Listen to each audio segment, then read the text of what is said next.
금요 기도에 참석하신 모든 호산나 교회 성도 여러분, 주님의 이름으로 환영하고 축복합니다. 저는 배홍일 목사입니다. 저는 오늘 방금 읽었던 우리 요한복음 21장의 본문을 가지고요, 사랑으로 증명하는 사명자, 사랑으로 증명하는 사명자라는 제목으로 여러분들과 귀한 말씀을 나누고자 합니다.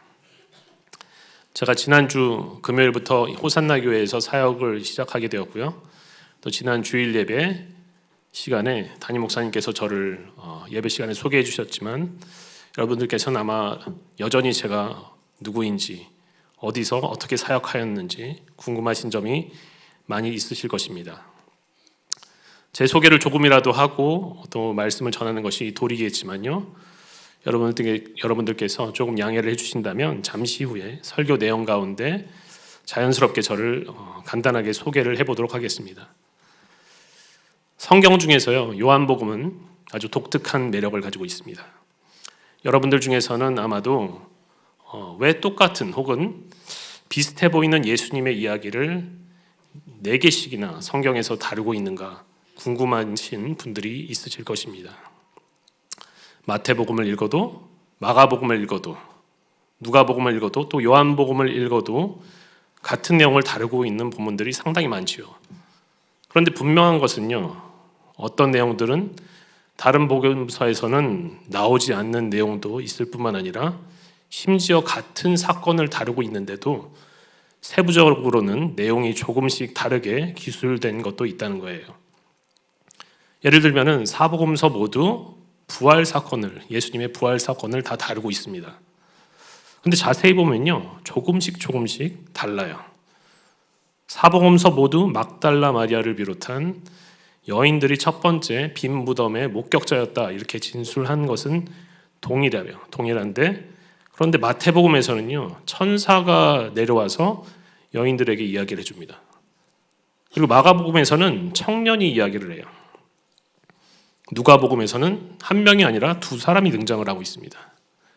그리고 요한복음에서는요, 아예 막달라 마리아가 무덤에 예수님의 시신이 없는 것을 보고 요한과 베드로에게 헐레벌떡 달려와서 제자들에게 먼저 알리는 것으로 기록이 되어 있습니다. 여러분들께서는 이 4가지 기술 중에서 누구의 말이 사실인 것 같습니까? 마태입니까? 마가입니까? 누가입니까? 요한입니까? 누가 지금 바른 말을 하고 있다고 생각하십니까? 정답은 모두 사실을 말하고 있다는 것입니다.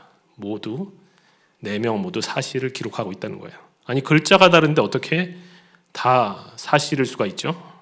어떻게 천사가 청년이 되고, 어디서는 2사람이고, 요한복음에서는 복수로 천사들로 나오고, 이게 다 무엇인가요? 성경은 왜 이렇게 읽는 독자들이 헷갈리도록 다 다르게 기록을 해놨느냐라는 것입니다. 신학자들이요, 이 4가지 복음서를 분류를 할 때 마태, 마가, 누가복음은 공관복음서라고 해서 이름을 붙였어요. 한자로 한 가지 공자에다가 볼 관자를 써서 공관복음서라고 합니다. 이 공관복음서들은요, 예수님의 공생애로부터 순환과 부활에 이르기까지 마치 땅에서 중계하듯이 비슷한 관점으로 기록을 하고 있어요. 그래서 공통적인 관점이다 그래서 공관이라는 이름을 붙인 것입니다. 물론 세부적인 디테일은 조금씩 차이가 나지만요, 이 세 복음서는 마치 땅에서 카메라 위치가 달랐을 뿐 똑같은 장면을 연출하고 있다고 볼 수가 있는 것입니다. 여러분, 요즘 스포츠도 공정해야 된다고 그래가지고 심판이 놓친 장면에 대해서 이렇게 막 네모를 그리더라고요. 네모를 그려서 비디오 판독을 실시하잖아요. 근데 이 비디오를 다시 돌려보면 어떤 카메라로 봤을 때는 잘 안 보이는데, 잘 보이지가 않는데, 다른 위치에 있던 카메라로 보면 확실하게 판정의 CCBB를 가리는 경우가 있습니다. 그렇듯이 이 마태, 마가, 누가의 카메라는 같은 땅에서 찍고 있지만 다른 위치에서 중계를 하고 있는 거예요. 하지만 모두 같은 내용이고 같은 사실을 이야기하고 있다는 것만큼은 틀림이 없는 것입니다. 그런데 요한복음은 이 세 복음서와는 좀 궤를 달리하는 것입니다. 확실히 독특하면서 뭔가 느낌이 좀 남달라요.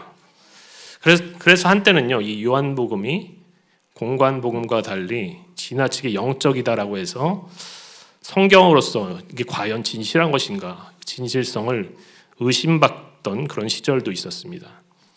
카메라로 다시 예를 들자면요, 앞에 세 복음서는 땅에서 찍고 있다면은 이 요한복음은 아예 공중에서, 하늘에서 카메라를 찍고 있는 셈이에요. 차원이 다른 거예요, 차원이. 그래서 여러분, 요즘은 드론이 발달했잖아요. 그래서 드론이 발달해서 드론으로 촬영된 화면들이 많이 나오는데요, 이 드론으로 촬영을 하면 땅에서는 볼 수 없었던 시선으로 마치 독수리가 하늘 위에서 땅을 내려다보듯이 천상의 관점으로 표현을 할 수가 있는 것입니다. 요한복음은요, 바로 그런 매력을 가지고 있는 복음서라고 할 수가 있어요. 특히 예수님의 순환과 관련한 부분에서요, 예수님의 순환, 패션과 관련한 부분에서 요한복음은 앞에 세 공관 복음서와는 확연히 대조가 되는 것을 볼 수가 있습니다. 여러분, 아마 패션 오브 크라이스트라고 해서 영화를 다들 한 번쯤은 보셨을 것입니다. 전체를 못 보셨더라도 어떤 중요한 부활절이나 이럴 때 잘라서라도 그 장면을 보셨을 거예요. 이 영화가요, 2003년도에 나온 작품인데 멜 깁슨이라는 원래도 잘 나갔던 영화 배우가 갑자기 감독을 맡아서 찍은 작품입니다. 그런데 이 영화는요, 기본적으로 굉장히 잔인합니다. 그 어떤 영화보다도 잔인해요. 피가 심하게 튀고요, 살점이 떨어져 나가고, 또 예수님의 인간적인 고통을 너무나도 사실적으로 묘사를 했어요. 그래서 이런 모습이 가장 성경에 가깝고 가장 사실적이다, 이런 평가를 받았습니다. 정말로 고증을 철저하게 해서 찍어낸 영화라는 것이죠. 십자가의 순환 가운데 지나칠 정도로 잔인한 이 로마의 폭력 앞에서 예수님은 한 인간으로서, 유월절의 어린 양으로서 아무것도 할 수 없는 그런 무기력한 모습을 보여주고 계십니다. 따라서 이 패션 오브 크라이스트는 굉장히 성경적이고 복음적입니다. 그런데 이 영화는 복음적이지만 다른 한편으로는 복음적이지가 않습니다. 공관복음서에 나타난 예수님의 모습에 충실하긴 하지만 요한복음이 그리는 예수님의 모습과는 사뭇 다르기 때문에 복음적이지 않다고 제가 말씀을 드리고 있는 것입니다. 요한복음이 그리는 순환의 관점과는 어찌 보면 정반대의 모습으로 영화가 그려지고 있다는 거예요. 그것은 요한복음이 처음부터 메시아이시자 왕이신 예수님의 하나님 되신, 즉 예수님의 신성을 강조하고 있기 때문입니다. 요한복음은요, 1장 1절에서부터 이렇게 선언을 하고 시작합니다. 1장 1절, 태초에 말씀이 계시니라. 이 말씀이 하나님과 함께 계셨으니 이 말씀은 곧 하나님이시니라. 아멘. 예수님이 로고스이신 말씀이신데 그가 처음부터 하나님과 함께 계셨다라고 말씀합니다. 처음부터. 이 말씀은요, 예수님이 지음받은 바가 없으시다는 뜻입니다. 다시 말해서 피조물이 아니신 분이시다. 그리고 그가 곧 하나님이시다라고 이야기를 합니다. 이것은요, 굉장히 놀라운 말씀이에요. 예수님 이퀄 하나님이라는 거예요. 이렇게 선언을 하는 것입니다. 지금 예수님을 믿는 우리에게는요, 이것이 너무나 당연한 말씀이겠지만 1세기 당시의 고대 사회에서는 이 말씀은 너무나도 충격적인 선언이 아닐 수가 없는 거예요. 자기 스스로를 하나님의 아들이다라고 주장해왔던 로마 황제는 물론이거니와 누구보다도 자신들이 하나님의 선택된 백성, 하나님의 선민이라고 주장해왔던 유대인들의 입장에서, 유대인들의 시각에서 보자면 이것은 그 대상을 바로 죽여도 시원찮을 그런 신성 모독이 되는 것입니다. 그런데 요한복음 1장 3절을 보면 더 기가 막혀요. 1장 3절, 만물이 그로 말미암아 지은 바 되었으니 지은 것이 하나도 그가 없이는 된 것이 없느니라. 아멘. 이 말씀의 의미는요, 예수님이 바로 창조주라는 말씀이에요. 예수님이 창조주이시다. 여러분, 유대인들이 목에 칼이 들어와도 부인할 수 없었던 말씀이 있습니다. 바로 창세기 1장 1절의 말씀이에요. 창세기 1장 1절 한번. 태초에 하나님이 천지를 창조하시니라. 유대인들 입장에서요, 창조주 하나님은 유일하신 한 분뿐이신데 어떻게 여호와 하나님 말고 천지를 창조하신 분이 또 있을 수가 있단 말인가? 참나마도다. 신성 모독이로다.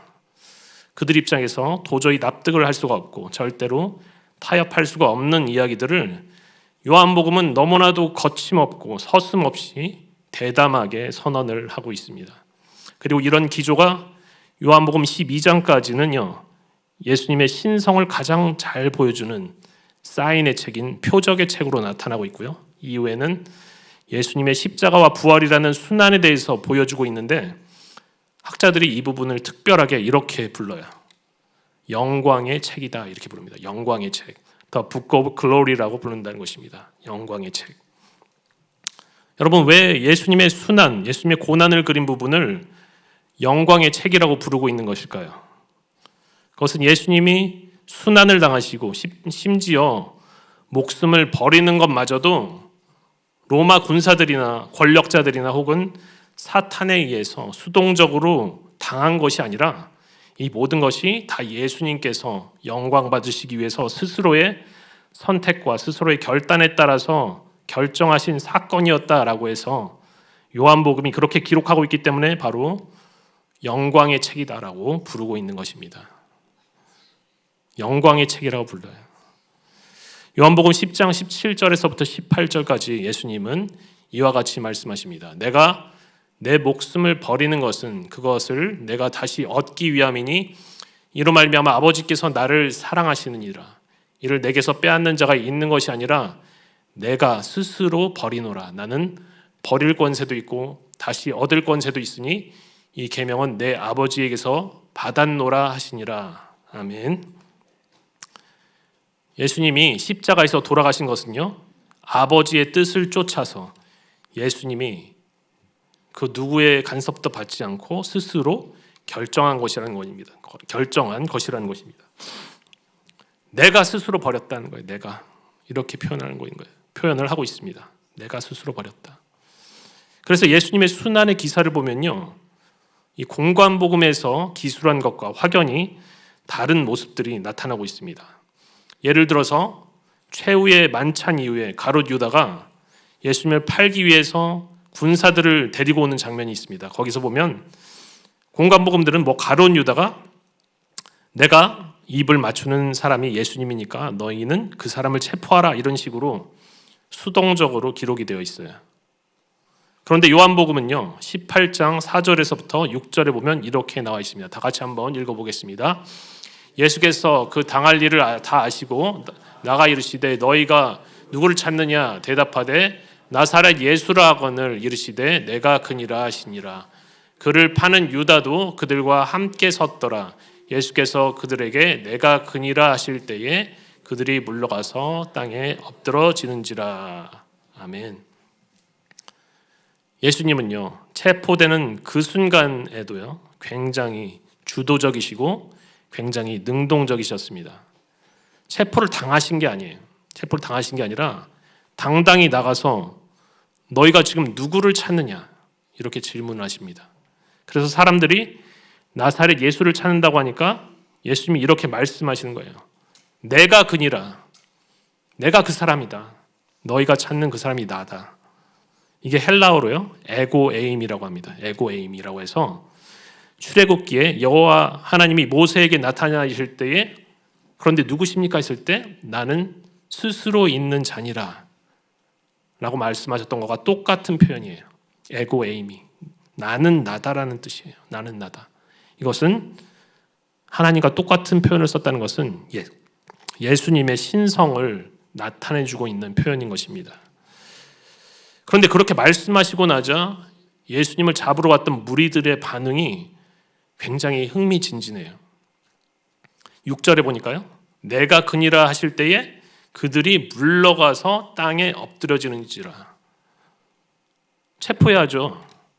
잡아야죠. 결박을 해야죠. 근데 그게 아니라 물러가서 땅에 엎드러지는지라.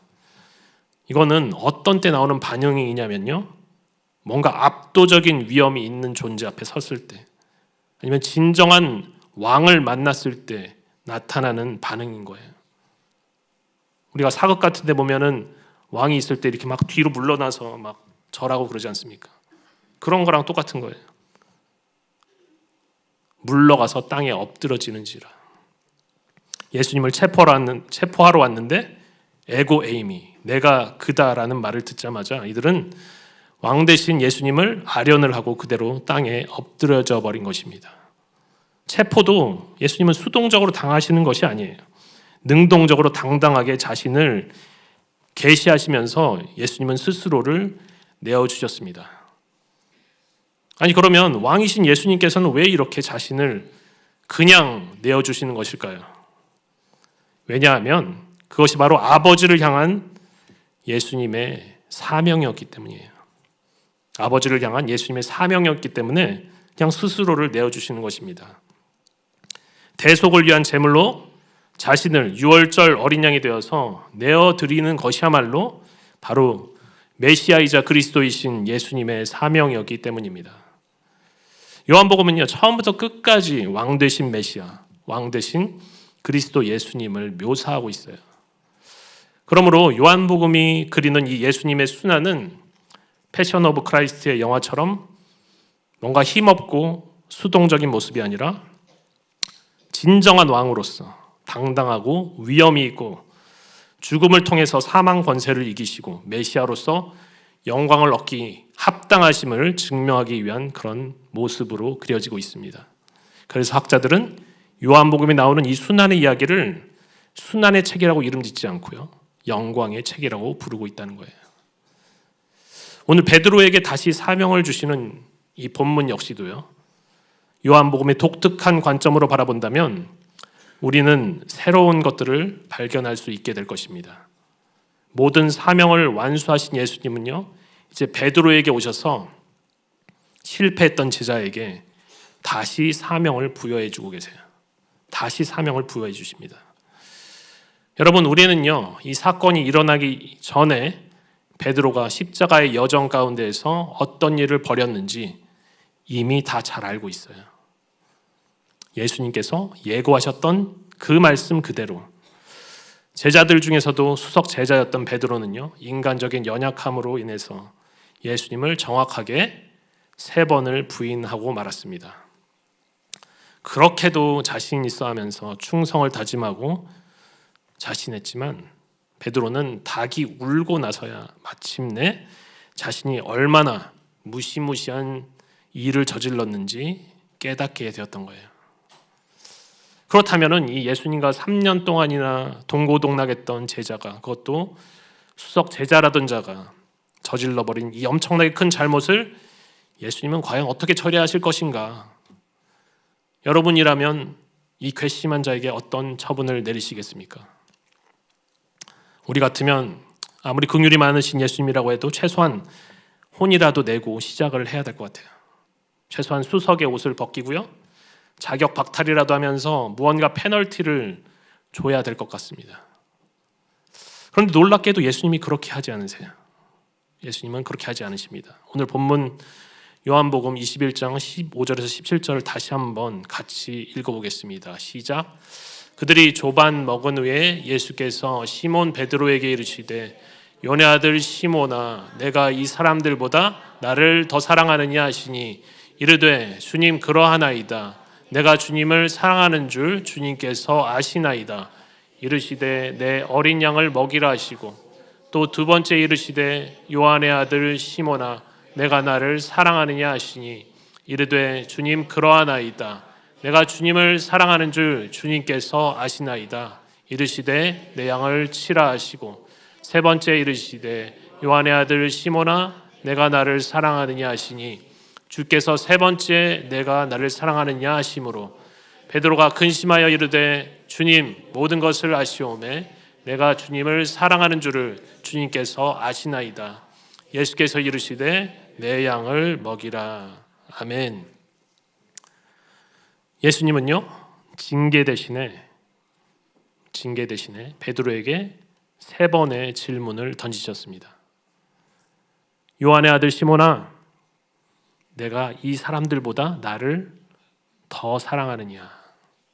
요한의 아들 시몬아, 내가 나를 사랑하느냐? 요한의 아들 시몬아, 내가 나를 사랑하느냐? 우리 주님은요, 그에게 사랑에 대해서 묻고 계십니다. 사랑에 대해서 묻고 계세요. 왜 사랑에 대해서 물어보셨을까요? 그것은 예수님께서 먼저 베드로를 사랑하셨기 때문입니다. 예수님께서 먼저 베드로를 사랑하셨기 때문에 베드로에게 사랑을 물어보고 계세요.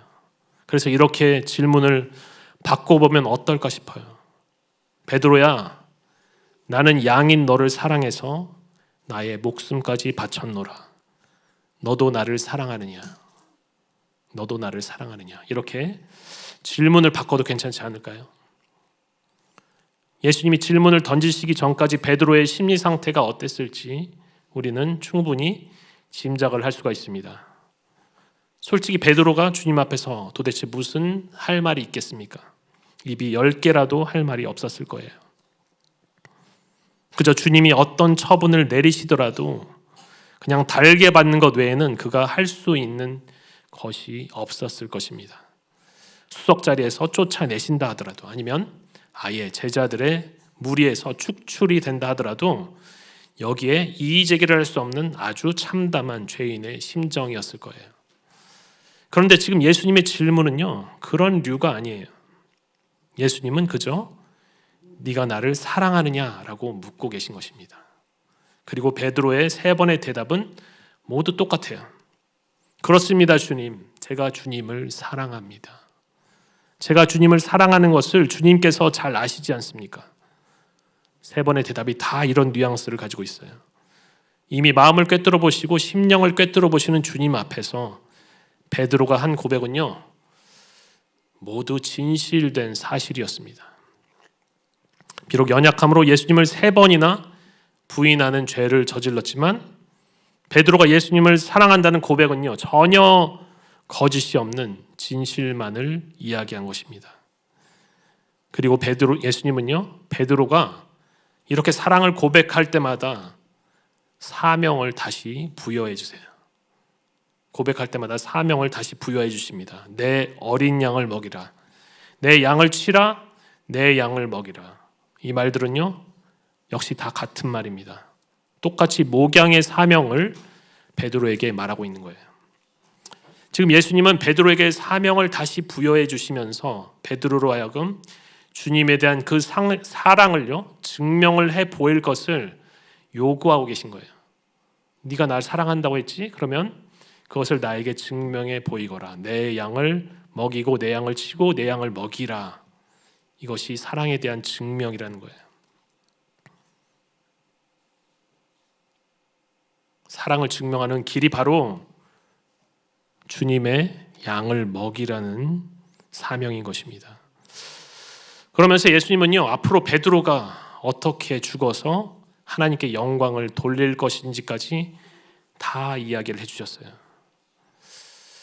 여러분, 그렇습니다. 사명자는요, 나를 먼저 사랑하셔서 나를 위해서 목숨까지 아끼지 않으신 주님을 사랑함으로 이제는 주님을 대신해서 맡겨진 영혼들을 사랑해내는, 증명을 해야 하는 자리가 바로 사명자의 자리인 것입니다.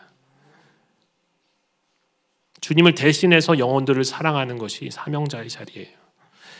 예수님의 유언과도 같았던 내가 너희를 사랑한 것 같이 너희도 서로 사랑하라.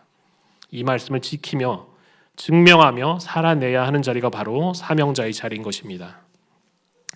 사랑하는 성도 여러분, 말씀을 나누다 보니까요, 제 소개가 좀 늦었습니다. 저는 대학교에서 법학을 전공을 했어요. 그리고 사법시험을 준비하다가 폐결핵에 걸렸습니다. 그래서 좀 오랜 시간 치료를 했습니다. 치료 후에 다시 도전해봤어요. 근데 안 되는 것 같아서 포기를 했습니다. 포기를 하고 또 하나님의 은혜로 공기업인 한국석유공사에 들어가게 되었어요. 그곳에서 이제 10년 동안 재직하면서 저는 석유개발 경제성 평가 분야의 전문가가 되었습니다. 그러던 어느 날 하나님께서 저를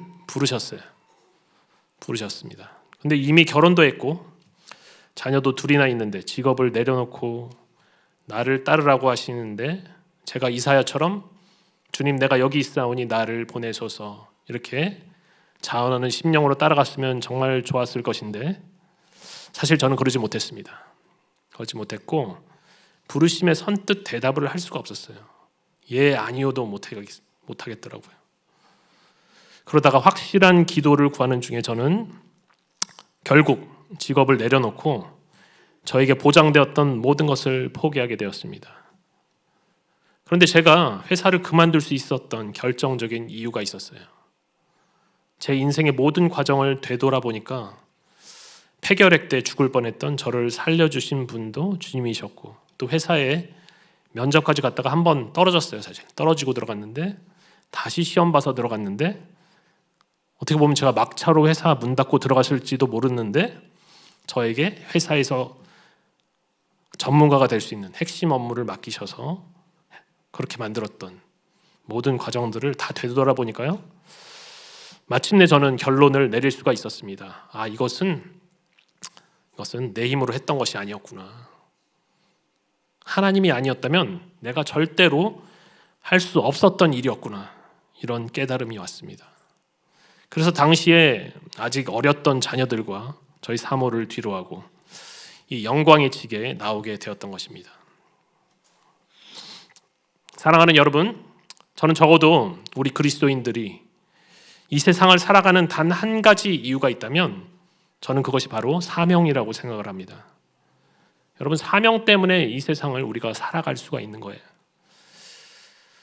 사랑하는 여러분, 비록 우리 각자가 처한 위치가 다를지라도 또는 이 세상에서 삶의 무게가 너무나 무거워서 살아가는 것이 녹록지가 않더라도요. 우리는 우리의 사명을 반드시 기억해야만 할 것입니다. 그것이 크든지 작든지 간에 우리 사명을 기억해야 돼요. 그래서 가정에서든 직장에서든 교회에서든지 분명히 우리 가운데 사명이 있습니다. 그리고 이럴 때일수록 우리는 모든 것을 정복하시고 극복하신 왕이신 예수 그리스도의 제자로 부름받았다는 사실을 확신해야만 할 것입니다. 여러분, 우리는요 세상의 그 누구와도 비교할 수 없는 유일하신 왕이신 예수님과 함께하는 특권을 부여받은 존재들이에요. 여러분, 사탄은요 세상에서 우리가 진리의 빛을 비추지 못하게 하려고 우리가 부름받은 우리 사명을 기억하지 못하게 하려고 끊임없이 속이려고 합니다. 끊임없이 속이려고 해요. 빛의 자녀들이 세상에서 빛을 발하지 못하도록 차단하는데 아주 혈안이 되어 있습니다. 그러나 힘든 상황 속에서도 우리에게 주어진 이 사명을 기억할 때 우리는 결국 주님이 예비하신 승리의 삶을 살아낼 줄로 믿습니다. 주님 다시 오시는 그날까지 우리가 사랑의 그 부르심의 사명을 증명해내는 저와 여러분들이 되시기를 주님의 이름으로 축원합니다.